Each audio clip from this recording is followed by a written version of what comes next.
Սիրելի ժողովուրդ, այժմ ես խնդրում եմ, որ մենք մեկ րոպե լռությամբ հարգենք Արցախյան պատերազմում զոհված մեր եղբայրների և քույրերի հիշատակը։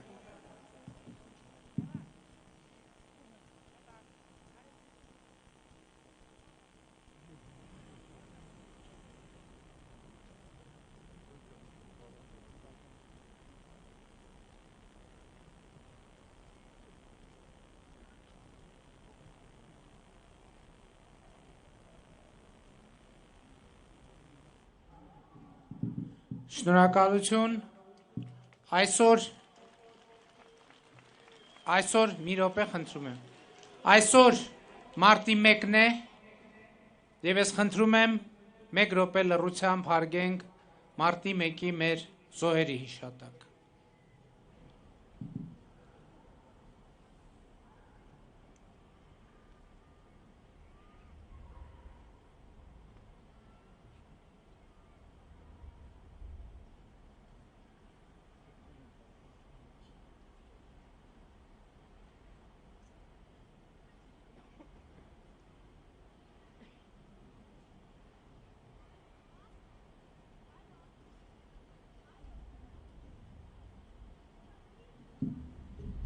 Շնորհակալություն։ Գիտեք, որ մենք շատ դժվար ժամանակներով ենք անցնում և մտահոգվելու, անհանգստանալու բազմաթիվ պատճառներ ունենք, բայց ես ուզում եմ, որ մենք այսօր այս հրապարակում այս գարնան առաջին օրը իրար լիցքավորենք էներգիայով, դուխով, հաղթանակով, լավատեսությամբ։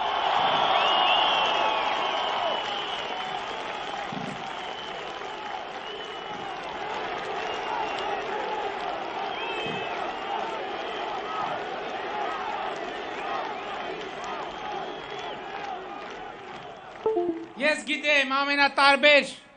տեղերից և առիթներով սկսվել են և կսկսվեն շահարկումներ, թե այս հրապարակում, այսպես ասած բերված մարդիկ են և այլն և այդպես շարունակ։ Այդ, խնդրում եմ, մի րոպե, այդ փաստին անդրադառնալու մի ձև կա, այդ հարցին պատասխանելու մի ձև կա, հրապարակի հավաքականությունը, թե առաջին շարքից մինչև վերջին շարքը, ինչպես են մարդիկ մասնակցում և հաղորդակցվում հարթակի հետ։ Ուրեմն մենք այսօր գարնան առաջին օրը պիտի ցույց տանք, որ ինչպես եղել ենք, այնպես էլ կանք և կլինենք միասին, որպես Հայաստանի Հանրապետության հպարտ, հաղթական, լավատես, դուխով քաղաքացիներ։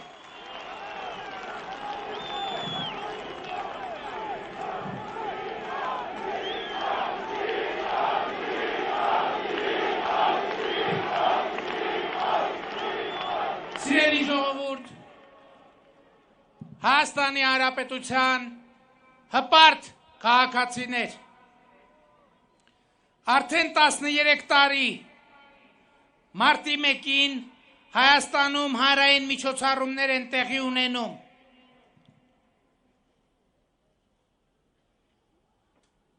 «2008 թվականի մարտի 1-յան իրադարձությունները տեղի ունեցան հետո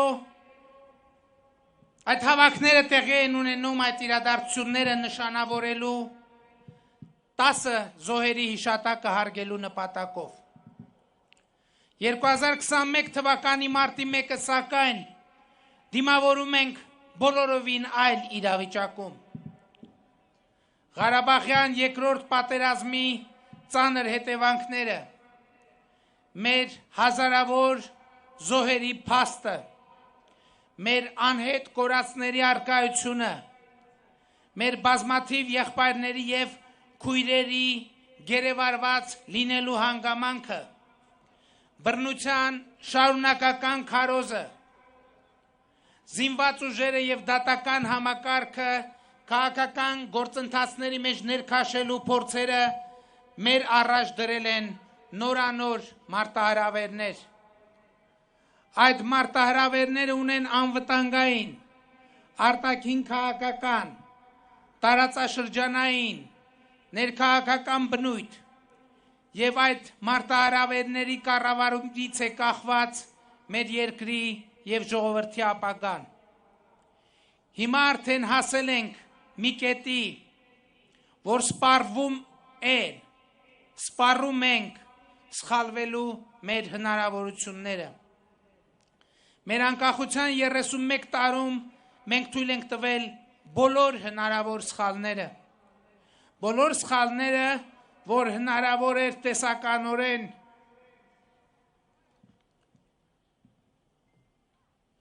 եւ գործնականում։ Վերջին 2 տարի 10 ամսում նույնպես մենք թույլ ենք տվել բոլոր հնարավոր սխալները, ես նկատի ունեմ հեղափոխությունից հետո։ Խոսքը մեր կառավարության մասին է։ Խոսքը անձամբ իմ մասին է։ Եվ ես ուզում եմ ձեզնից բոլորից, Հայաստանի Հանրապետության բոլոր քաղաքացիներից, Սփյուռքի բոլոր հայերից, Արցախի Հանրապետության բոլոր քաղաքացիներից ներողություն խնդրել իմ թույլ տված բոլոր սխալների համար։ Ես շատ եմ մտածել, թե որտեղ եմ սխալվել։ Այդպիսի կոնկրետ դեպքեր իհարկե կարելի է թվարկել, բայց ավելի կարևոր է, թե ինչու ենք մենք սխալվել, ինչու է սխալվել մեր կառավարությունը, մեր թիմը քաղաքական։ Որքան էլ տարօրինակ թվա, մեր սխալների մեծագույն պատճառներից մեկը մեր սիրված լինելն է եղել որպես իշխանություն։ Մենք այնքան սիրված ենք եղել, որ ձգտելով արդարացնել ժողովրդական այդ սերը եւ մեր սերը ժողովրդի ու հայրենիքի նկատմամբ ցանկացել ենք ամեն ինչ անել ճշգրիտ եւ կատարյալ։ Եվ կատարելության փնտրտուքը շատ դեպքերում բերել է անգործության։ Երբեմն իրադրության բերումով անխուսափելի է եղել ընտրությունը վատի եւ վատթարագույնի միջև, բայց մենք հրաժարվել ենք կատարել այդ ընտրությունը, մտածելով, որ ժողովուրդը մեզ իշխանության չի բերել, որ մենք իր առաջ դնենք վատը կամ վատթարագույնը։ Ժողովուրդը մեզ իշխանության է բերել, որ մենք իր համար ընտրություն ձևավորենք լավի ու լավագույնի միջև։ Ու մինչ մենք ջանքեր ենք գործադրել, ստեղծել ընտրություն լավի եւ լավագույնի միջև, պարզվել է, որ վատի ու վատագույնի ներկայությունը այնքան արմատացած է, այնքան խորը, որ ընտրությունը անբեկանելի է եւ անշրջելի, եւ լավագույն ընտրությունը պիտի լիներ վատի ընտրությունը։ Եվ այնուամենայնիվ սխալներ դժբախտաբար գործել է ոչ միայն մեր իշխանությունը, ու որպես Հայաստանի Հանրապետության վարչապետ, որպես երկրի ղեկավար, ուզում եմ մեր ժողովրդից ներողություն խնդրել Երրորդ Հանրապետության բոլոր իշխանությունների բոլոր սխալների համար։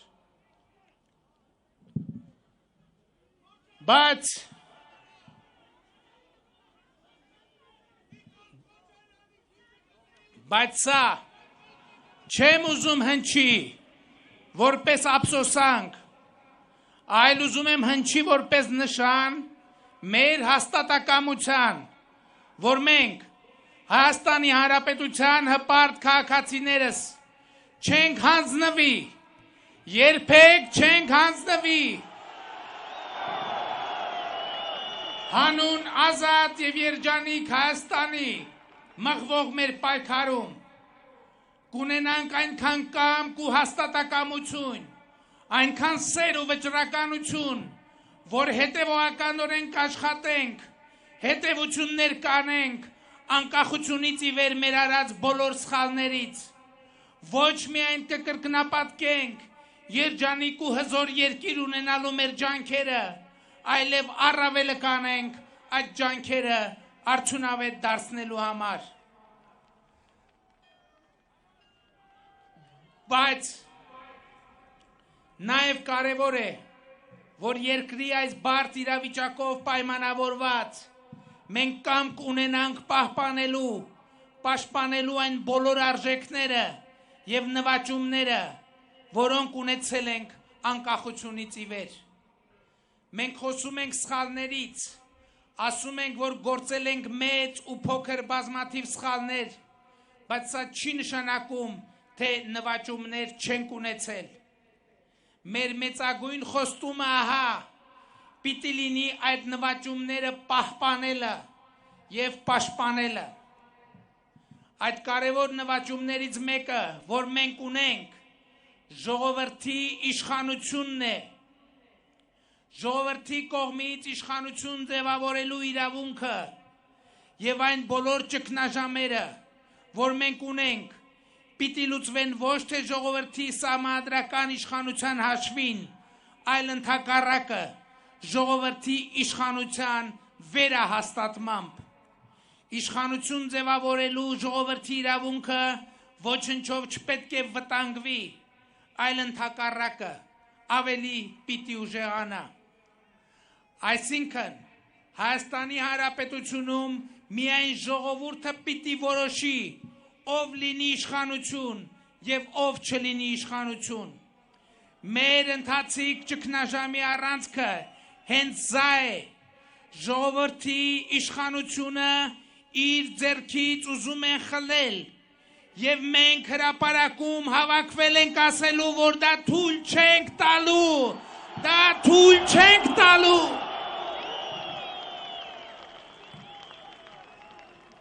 Թույլ չենք տալու տասնամյակների պայքարի ու զրկանքների արդյունքում ձեռք բերած այդ նվաճումը ոչնչացնել եւ դուք ժողովուրդը Հայաստանի Հանրապետության քաղաքացին ինչպես եղել, այնպես էլ շարունակելու է մնալ բարձրագույն իշխանություն Հայաստանի Հանրապետությունում։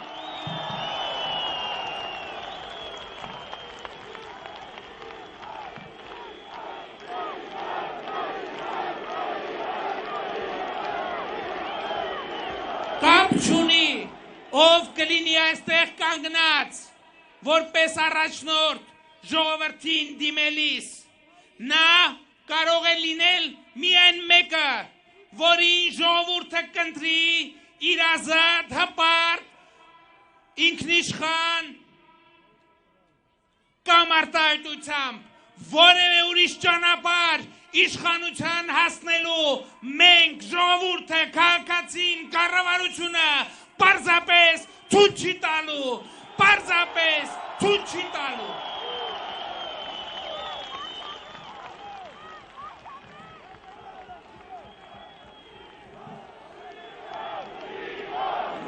Սիրելի ժողովուրդ, 2008 թվականի մարտի 1-ը ահա ժողովրդի իշխանության համար մղվող այդ պայքարի մի կարևոր հանգրվան էր։ 2008 թվականի մարտի 1-ին Հայաստանի այն ժամանակվա կառավարողները բանակը հանեցին ժողովրդի դեմ։ Հայաստանի քաղաքացիներին գնդակահարելու որոշում կայացրին։ Շատ կարևոր է արձանագրել, որ այս գործով, մարտի 1-ի գործով կան մեղադրվող անձինք, որոնք այսօր կանգնած են դատարանի առաջ ու պիտի այո արձանագրեմ, որ մարտի 1-ի գործը ըստ էության իմ գնահատմամբ բացահայտված է։ Շատերը հարց են տալիս, թե ինչպես կարելի է բացահայտված համարել մարտի 1-ի գործը, երբ սպանությունները բացահայտված չեն։ Իմ կարծիքը ու անձնական գնահատականն այն է, որ ճիշտ է, գրակողները բացահայտված չեն, բայց սպանությունները այն ֆոնը, որում դա տեղի է ունեցել, բացահայտված է։ Եվ դա կարծում եմ հանրության ակնհայտ կերևա գործի դատաքննության ընթացքում։ Այս հանգամանքները պատշաճ իրավական գործընթացների շրջանակներում պետք է ուսումնասիրվեն ու գնահատվեն դատարանի կողմից։ Այս համոզմունքն է պատճառը, որ բոլոր հնարավոր եւ անհնար միջոցները մարտի 1-ի գործով մեղադրվող անձանց պաշտպանական թիմի կողմից գործադրվում են, որ դատավարությունը անընդհատ ձգձգվի, ունենալով միայն ու միայն մեկ նպատակ, որպեսզի գործի ապացույցները չհետազոտվեն, այսինքն չբացահայտվի, հրապարակային չդառնան բազմաթիվ նրբություններ եւ ճշմարտություններ։ Նրանք ակնհայտորեն ժամանակ են ձգում։ Ինչի համար են ձգում այդ ժամանակը, որովհետև ոմանք հույս ունեն, ինչպես նախկինում բռնազավթել են ժողովրդին պատկանող իշխանությունը, հիմա էլ հույս ունեն, որ այդ բռնազավթմանը կհասնեն, բայց մեր ասելիքը կրկին ու կրկին շարունակում է մնալ նույնը։ Իսկ մարտի 1-ի գործի բացահայտված ճշմարտության առանցքային դրույթն այն է, որ 2008 թվականի իշխանությունները բանակ այո հանել են սեփական ժողովրդի դեմ, բանակը օգտագործել են սեփական ժողովրդի կամ արտահայտումը թույլ չտալու համար, եւ այս համատեքստում է, որտեղ են ունեցել սպանություններ։ Ինչպես բազմիցս ասել եմ, սպանությունների հեղինակները կոնկրետ անուն ազգանունով մարդկանց չեն թիրախավորել, այլ թիրախավորել են Հայաստանի Հանրապետության քաղաքացուն, որ նա չունենա մտքով անգամ չանցնի իշխանություն ունենալ Հայաստանի Հանրապետությունում։ Իսկ սպանություններ կատարողները մինչև օրս բացահայտված չեն նաև այն պատճառով, որ հենց մարտի 1-ի իրադարձություններից անմիջապես հետո քննչական մարմինները դեպքի վայրից հավաքել են կրակված պարկուճները եւ դրանք փոխարինել այլ տեղերում այլ անձանց կողմից կրակված փամփուշտներով, պարկուճներով։ Այսինքն այն ժամանակ գործող իշխանությունը ինքը հոգ է տարել, որ սպանությունների եւ այլ ապօրինի գործողությունների պոտենցիալ ապացույցները անհետանան, ոչնչանան։ Ինչու այս հարցերի պատասխանները թերևս կստանանք մարտի 1-ի գործով դատաքննության փուլում։ Այս պատճառով է, որ ամեն ինչ արվում է այդ փուլը ձգձգելու համար։ Եվ այս ամենը ասում եմ ոչ միայն օրվա խորհուրդը ընդգծելու համար, բայց ուզում եմ ասել, որ այդ նույն մարդիկ, բացարձակապես նույն մարդիկ այսօր էլ փորձ են անում բանակը հանել ժողովրդի եւ ժողովրդի կողմից ընտրված օրինական իշխանության եւ կառավարության դեմ։ Եվ զինված ուժերի գլխավոր շտաբի հայտարարությունը այլ կերպ պարզապես չեմ կարող գնահատել։ Ուզում եմ ասել առանց սեթևեթանքների գլխավոր շտաբի հայտարարությունը այդ թվում 2008 թվականի իշխող շրջանակների կողմից զինվորականների վրա ազդեցություն գործադրելու արդյունք է։ Սա ուզում եմ ասել առանց սեթևեթանքների։ Սա ոչ թե կռահում է, այլ կոնկրետ հիմնավորված հանգամանք, այլոց շարքում, այդ թվում Սերժ Սարգսյանն է զինված ուժերի որոշ գեներալների շրջանում է իր ազդեցությունը օգտագործելով նրանց փորձել դրդել դուրս գալ պետության ու ժողովրդի դեմ։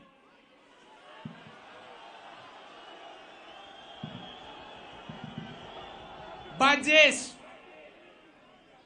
հիմա ուզում եմ ասել, որ զինված ուժերի գլխավոր շտաբի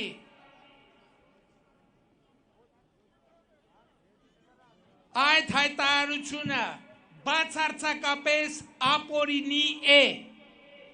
որովհետև Հայաստանի Սահմանադրությունը հստակ արձանագրում է Հայաստանի Հանրապետության զինված ուժերը քաղաքական հարցերում պահպանում են չեզոքություն։ Զինված ուժերի գլխավոր շտաբը որդեգրել է ընդդիմադիր քաղաքական դիրքորոշում եւ սրանով արդեն խախտել բոլոր կանոնները, խախտել Հայաստանի Հանրապետության Սահմանադրությունը։ Ես ուզում եմ ձեզ հիշեցնել մի շատ կարևոր հանգամանքի մասին։ 2018 թվականի հեղափոխության ժամանակ, երբ որ զինված ուժերի զինծառայողներ որոշակի քաղաքական ակտիվություն սկսեցին ցուցաբերել, մեր կուսակցությունը, քաղաքացիական պայմանագիր կուսակցությունը 2018 թվականի ապրիլի 23-ին հանդես եկավ հետևյալ հայտարարությամբ. զինվորական ծառայության մեջ գտնվող բոլոր զինծառայողները պարտավոր են անմիջապես վերադառնալ իրենց նշանակման վայրերը, եթե այդպիսիք կան։ Ոչ մի զինվորական շարքային անձնակազմից, ենթասպայական կամ սպայական անձնակազմից չպետք է մասնակցի խաղաղ անհնազանդության ակցիաներին։ Ձեր աջակցությունը մեզ անհրաժեշտ է ձեր նշանակության, ծառայության վայրերում,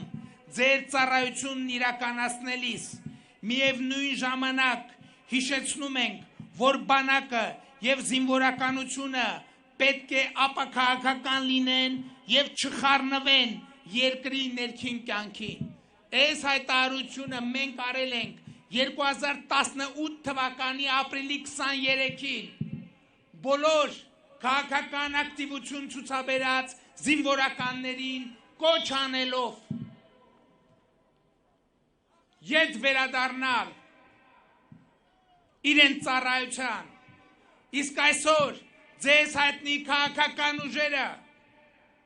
փորձում են զինված ուժերին դրդել, տանկերը հանել սեփական ժողովրդի դեմ, բայց դա տեղի չի ունենա եւ ընդհակառակը գլխավոր շտաբի հայտարարությունը անխուսափելի է դարձնում Օնիկ Գասպարյանի հեռացումը գլխավոր շտաբի պետի պաշտոնից։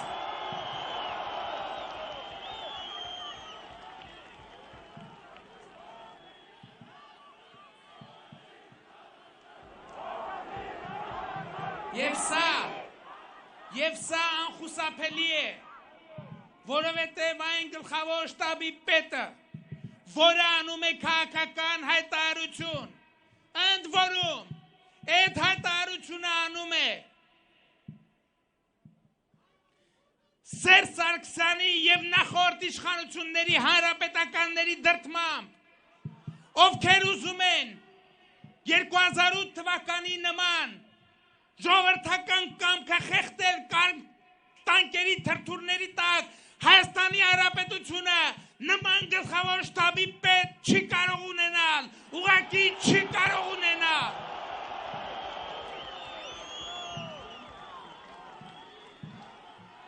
Բայց մյուս բայց մյուս կողմից ես էլի եմ ուզում ասել, այս հանգամանքը ամենևին զինված ուժերում վենդետաների հիմք պետք է չտա։ Փառք Աստծո, այս պահի դրությամբ զինված ուժերը եւ Օնիկ Գասպարյանը կարմիր գծեր չեն հատել։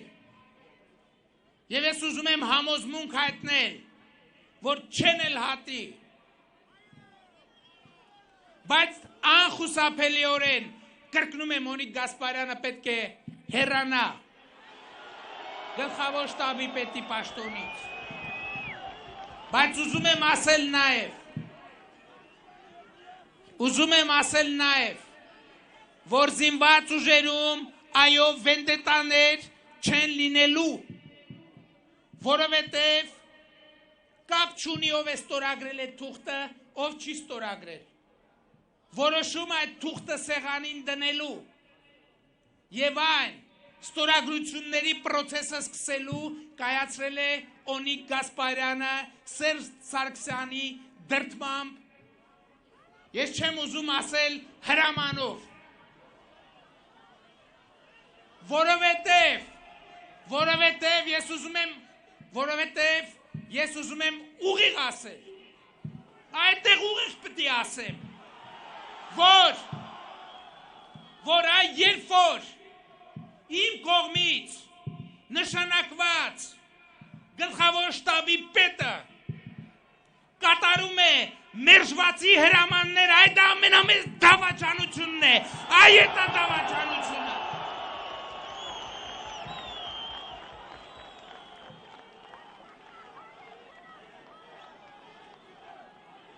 Բայց էլի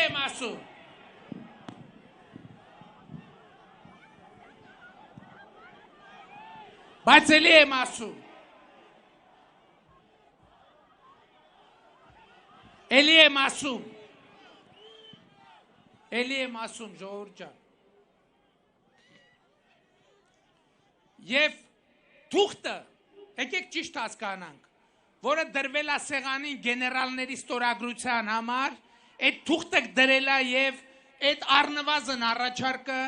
այլ գեներալների արել է Օնիկ Գասպարյանը։ Ստորագրելուց հետո այդ թուղթը հրապարակելու որոշումը նույնպես կայացրել է Օնիկ Գասպարյանը։ Եվ ես էլի ասում եմ, Օնիկ Գասպարյանը պետք է հեռանա, մյուսները պետք է վերադառնան իրեն ծառայության։ Ուզում եմ ասել, որ որոշ շրջանակներ բանակի զինվորներին ներշնչել են, թե բանակին դարձնում են քավության նոխազ։ Ներշնչել են, թե կառավարությունը եւ իշխանությունը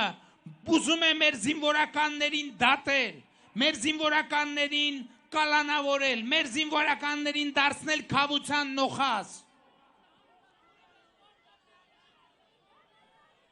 Եվ սա արվում է, ուղիղ ասեմ, դուք պատկերացնում եք 40, 50, 100, 500 մարդու համոզել են, որ իրենց դատելու են, իշխանությունը աչու թարսում բռնի դատելու է։ Նրանք սա արել են, էլի ուղիղ պետք է ասեմ, ընդամենը մի քանի մեղավորների, որոնք ըստ ամենայնի հենց դեռ պիտի պարզվի, մի քանի մեղավորների բանակի բազմաթիվ հերոս, խիզախ, ոչինչ չխնայած սպաների թիկունքում թաքցնելու համար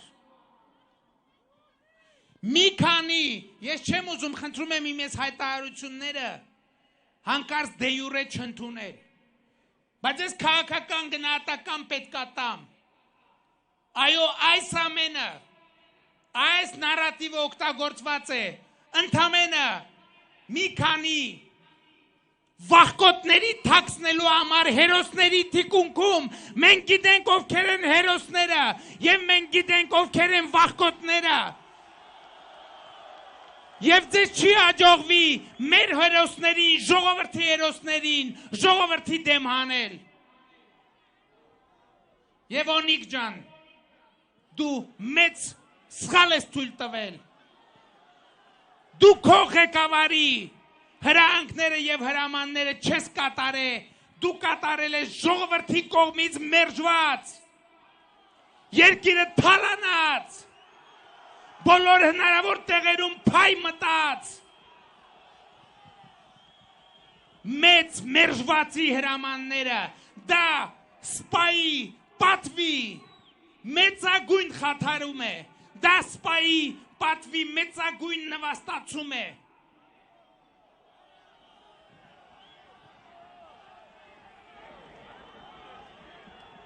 Հիմա այս թեմայով հետագա անելիքների մասին այսօր տեղի է ունեցել անվտանգության խորհրդի նիստ որի արդյունքներով ընդունվել է հետևյալ հայտարարությունը Հայաստանի Հանրապետության անվտանգության խորհուրդը լինելով պաշտպանության ոլորտի քաղաքականության հիմնական ուղղություններ սահմանող մարմին խստորեն դատապարտում է զինված ուժերը քաղաքական գործընթացների մեջ ներքաշելու բոլոր փորձերը Հայաստանի Հանրապետության սահմանադրությունը հստակ սահմանում է զինված ուժերի քաղաքական գործընթացներին ներգրավելու անթույլատրելիությունը քաղաքացիական վերահսկողության ներքո գտնվելու հանգամանքը օրենքի համաձայն զինված ուժերի գլխավոր շտաբի պետի որպես բարձրագույն զինվորական ծառայության պաշտոն զբաղեցնող անձի նշանակման եւ ազատման առաջարկության հիմքում ընկած է կառավարության ղեկավարի հայցողությունը ընդունելով որ սահմանադրության համաձայն Հանրապետության նախագահը որպես սահմանադրության պահպանմանը հետևող կարևորագույն ինստիտուտ ունի զինված ուժերի բնակավարում զինված ուժերի եւ այլ զորքերի բարձրագույն հրամանատարական կազմը նշանակելու եւ ազատելու հայեցողական այլ ընտրանքային լիազորություն անվտանգության խորհուրդը Հայաստանի Հանրապետության նախագահին առաջարկում է բավարարել Հայաստանի Հանրապետության վարչապետի գլխավոր շտաբի պետին պաշտոնից ազատելու առաջարկությունը եւ ստորագրել համապատասխան հրամանագիրը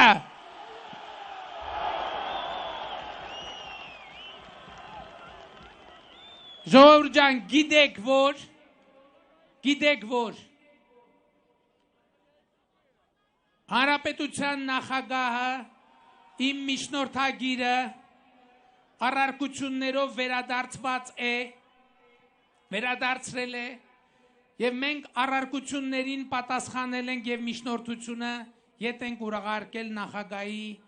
աշխատակազմ եւ հիմա Հանրապետության նախագահը պետք է կայացնի որոշում եւ ես հույս եմ հայտնում որ Արմեն Սարգսյանը լինելով բազմափորձ պետական գործիչ կկայացնի այն որոշումը որը բխում է Հայաստանի Հանրապետության ժողովրդի պետության կայունության շահերից ես ասեմ որ Հանրապետության նախագահը վատառողջ է ես այսօր այցելել եմ նրան եւ ուզում եմ իմ անունից եւ մեր բոլորիս անունից առողջություն մաղթել եւ շուտապույտ ապաքինում Ժողովուրդ ջան ես ուզում եմ արձանագրել նաև հետևյալը, որ իրականում պետք է ի վերջո խոստովանել, որ 2015 թվականի սահմանադրությունը, որը ուժի մեջ մտավ 2018 թվականին, այս ընթացքում ի ցույց դրեց բազմաթիվ թերություններ։ Եվ մենք այսօր էլ տեսնում ենք, որ այդ սահմանադրությունը ցավոք բազմաթիվ ճգնաժամային հնարավորություններ եւ ռիսկեր է ստեղծում։ Եվ մենք ի վերջո սա պետք է խոստովանենք։ Կարծումն է ժամանակն է արձանագրել, որ մենք պիտի աշխատենք, որ այս տարվա հոկտեմբեր ամսին համաժողովրդական հանրաքվեով ընդունենք նոր սահմանադրություն կամ սահմանադրական փոփոխություններ եւ ի վերջո կիսանախագահական կառավարման համակարգի անցնելը հնարավոր տարբերակներից մեկը պետք է լինի։ Եվ այս գործընթացը մենք պիտի իրականացնենք ազգային ժողովի, կառավարության, հանրապետության նախագահի, քաղաքական ուժերի եւ քաղաքացիական հանրության հետ սերտ համագործակցության պայմաններում։ Իսկ մինչ դա կան հոդվածներ մեր սահմանադրության մեջ, որոնց փոփոխումը չի ենթադրում համաժողովրդական հանրաքվե եւ դա կարելի է փոխել ազգային ժողովում տեղի ունենալիք քվեարկության միջոցով։ Առաջիկա մեկ ամսվա ընթացքում մենք պետք է նույն ֆորմատներով կառավարություն, ազգային ժողով, հանրապետության նախագահ, քաղաքական ուժեր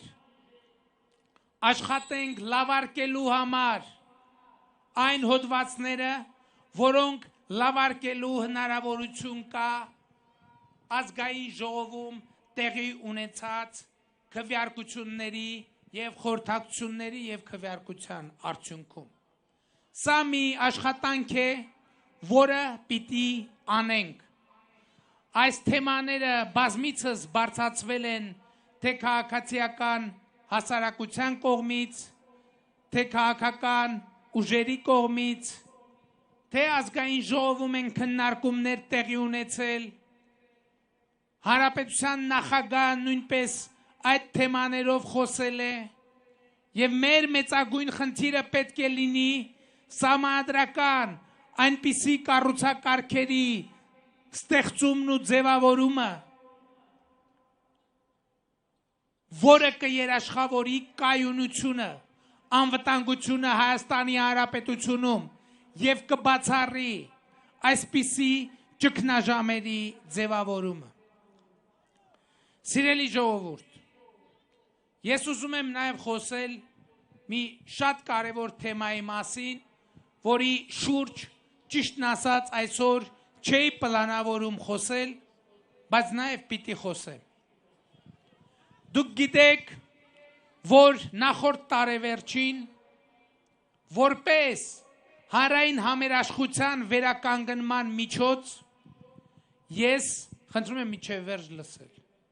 ես առաջարկեցի արտահերթ խորհրդարանական ընտրությունների անցկացումը, խնդրում եմ լսեք մի րոպե լսեք, որպես հանրային համերաշխության ձևավորման միջոց։ Այդ առաջարկը առաջին հերթին ուղղված էր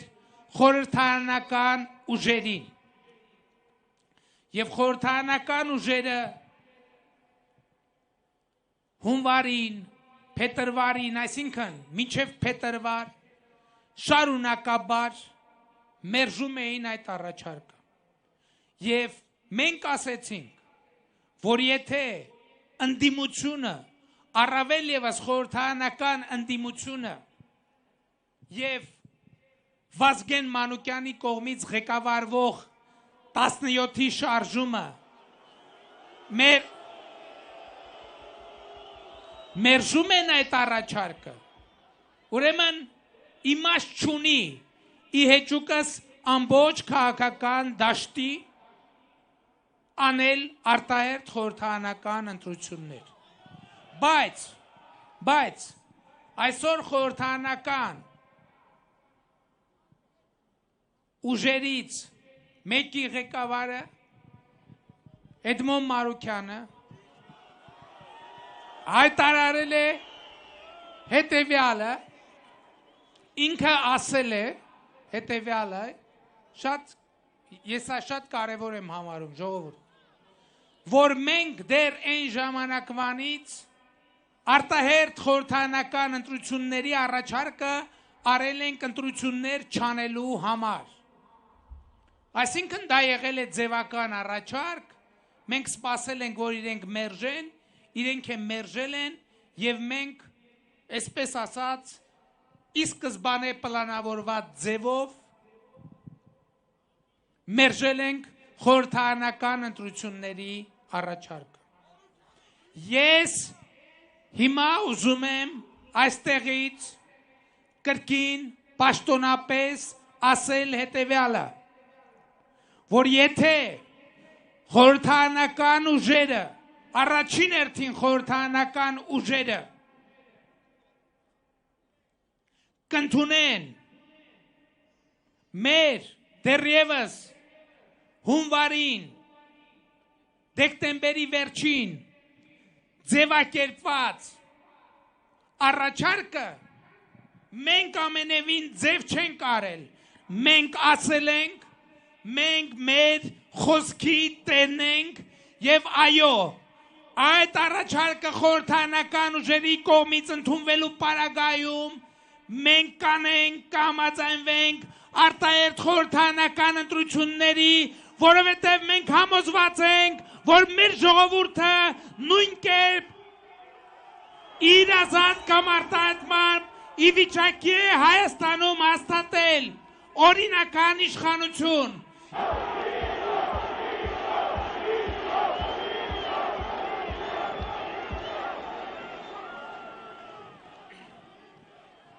Եվ մենք այն ժամանակ, որ ասում են, որ մենք ձևի համար ենք խորհրդարանական ընտրություններ առաջարկել, ես ուզում եմ ձեզ մի գաղտնիք բացել, մենք նույնիսկ այն ժամանակ կարգախոսների տարբերակներ ենք մտածել եւ այդ կարգախոսների տարբերակներից մեկը հետեւյալն էր, որ մենք արտահերթ խորհրդարանական ընտրություններին պիտի մասնակցենք վերջ թավիշին կարգախոսով։ Ժողովուրդ, ես հետևյալը ասեմ, ես ձևակերպեցի, որ մենք համոզված ենք մեր ժողովրդի դիրքորոշումների մեջ, բայց դա նույնիսկ էական չէ։ Ես ասել եմ եւ ասում եմ հետևյալը. դուք ինձ հասցրել եք վարչապետի կարգավիճակի եւ դուք, միայն դուք կարող եք ինձ հեռացնել այդ կարգավիճակից եւ ես ուզում եմ ես անկեղծ եմ ուզում, որ ժողովուրդը այդ հնարավորությունը ստանա քվեարկությամբ ստանա այդ հնարավորությունը, որպեսզի ես համոզված լինեմ, ես այսօր ձեզնից ներողություն խնդրեցի, ես ուզում եմ համոզված լինեմ, որ դուք ինձ ներում եք, որ դուք մեզ ներում եք եւ մեզ ներել եք եւ այդ մարտահրավերը ես նետում եմ խորհրդարանական ընդդիմությանը, եկեք գնանք արտահերթ խորհրդարանական ընտրությունների, եկեք գնանք արտահերթ խորհրդարանական ընտրությունների եւ ես ձեզ խնդրում եմ, աջակցեք այս կոչին, մի վախեցեք, դուխով իմ հզոր ժողովուրդ, աջակցեք ես կոչին։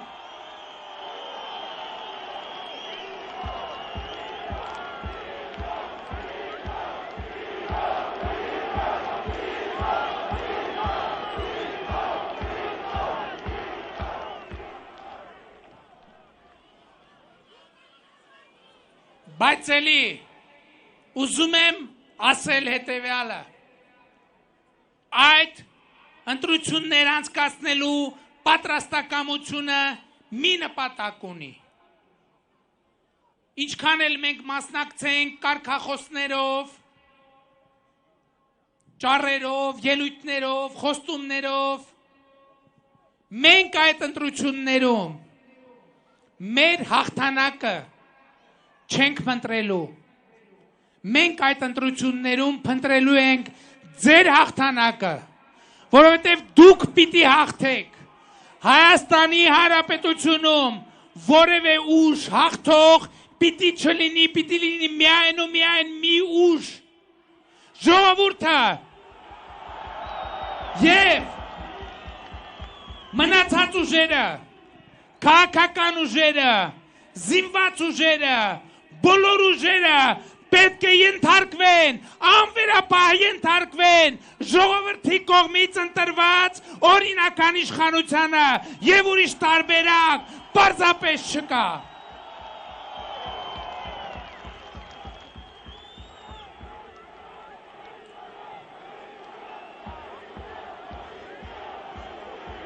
Դուխով ժողովուրդ, դուխով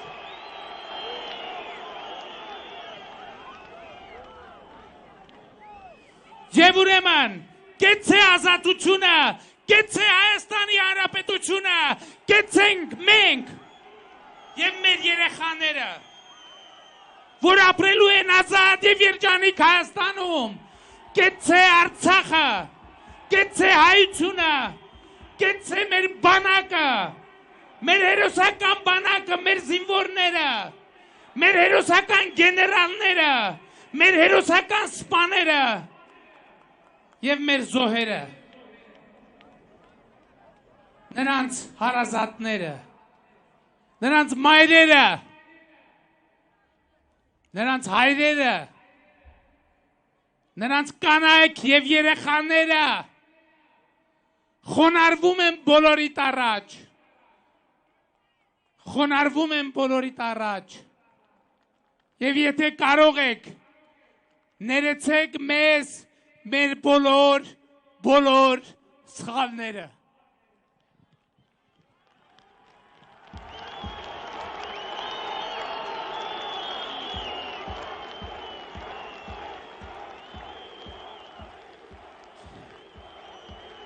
Դե թե լույսերը վառում եք, եկեք մեր լույսերը բոլոր վառենք եւ նվիրենք մեր զինվորների, մեր զոհված զինվորների, մեր զոհված սպաների, հոգիներին, լույս իջնի, ձեր հոգիների վրա,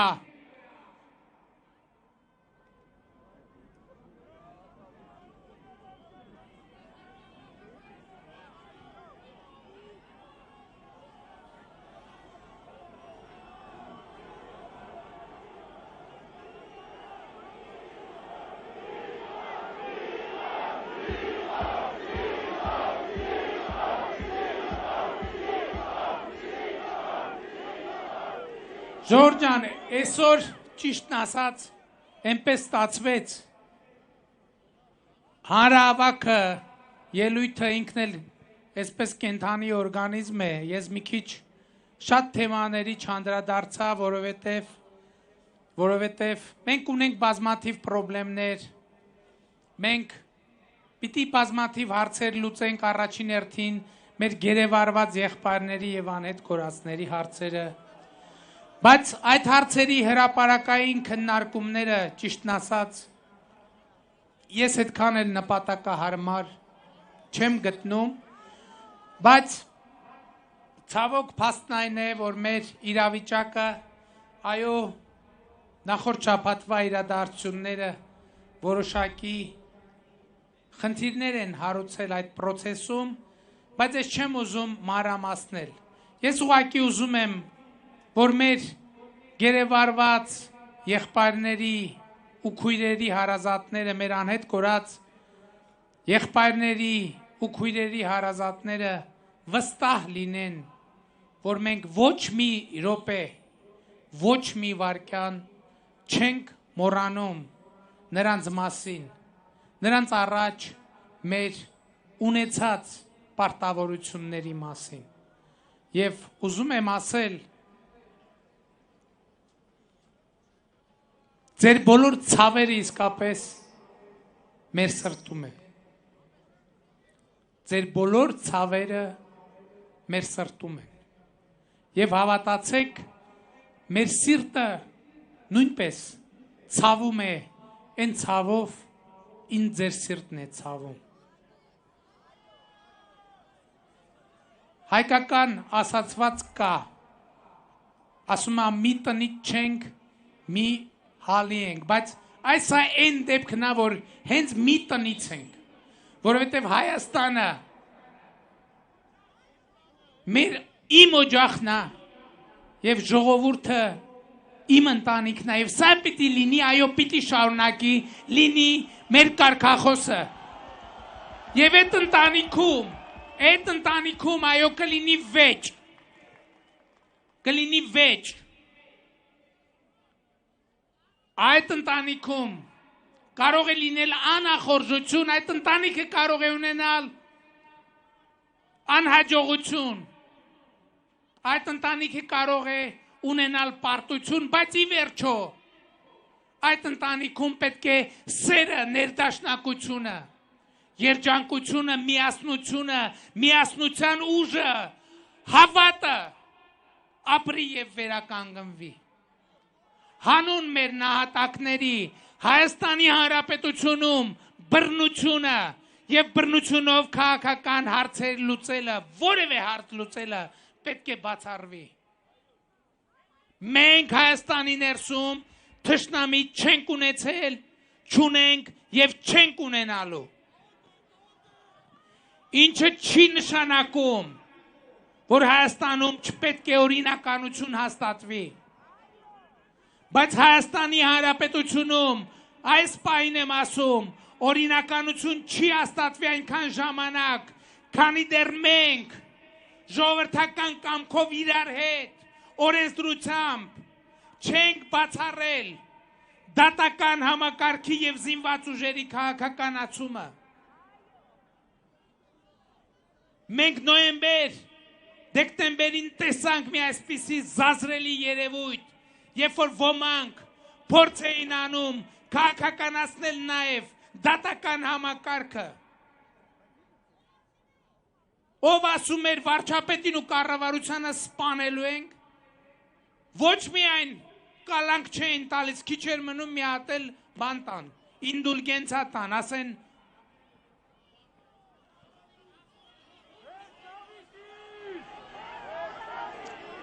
մարդկանց սպանել կարելի է, ճշմարտությունը սպանել ոչ։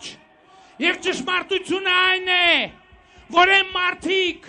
ովքեր այսօր ուզում են տանկերով ժողովրդին տրորել, ովքեր ուզում են բանակը հանել ժողովրդի դեմ, այդ մարդիկ պարտված են և այդ մարդիկ Հայաստանում այլևս երբեք իշխանություն չեն լինելու, որովհետև Հայաստանում իշխանություն լինելու է ժողովուրդը, միայն ու միայն ժողովուրդը,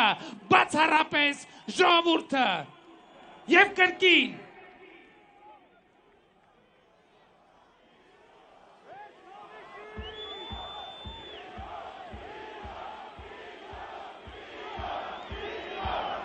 և կրկին սիրելի ժողովուրդ, ես առաջարկում եմ, որ մենք այսօրվա մեր հավաքը ավարտենք երթով։ Ես առաջարկում եմ երթը անցկացնել հետևյալ երթուղով, չէ։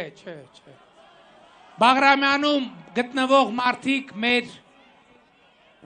հարազատն են, մեր քույրերը և մեր եղբայրներն են։ Նրանք մեզ Այո, նրանք մեր մասին վատ բաներ են ասում, բայց նրանք մեր քույրերն ու եղբայրներն են։ Դա կապ չունի։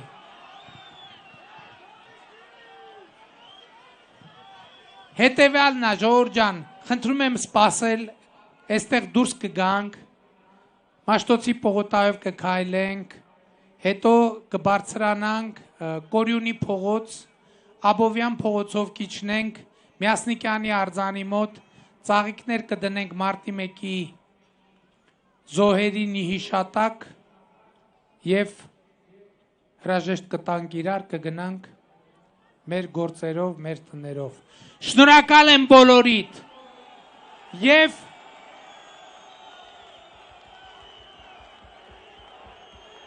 եւ ամենակարևորը